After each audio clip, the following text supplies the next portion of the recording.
If you want to redo your whiteboard, you should probably clean it first, so that's what we're doing here. I went over it with water and that helped so much. This month I want a clean looking board, so we're going to draw a calendar on the board. Basically all you want to do with this is draw a grid in a box. It's practically foolproof.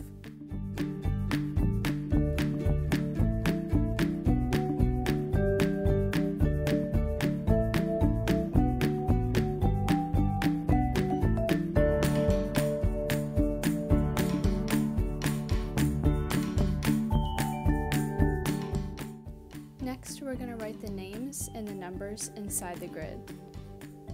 Also add a fancy title at the top.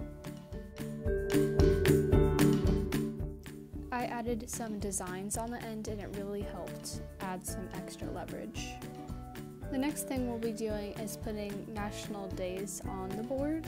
So I found this website and it was so amazing. It had like numeral national days on each day. So I chose a few and look how well it turned out. You will also want to hang on to this because I will be doing a video on it later on. I learned that when I want to write straight, it helps to write the vertical lines of the letter first.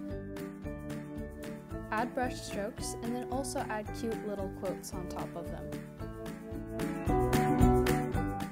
I also found I like this little line at the bottom. Congratulations, see you next time!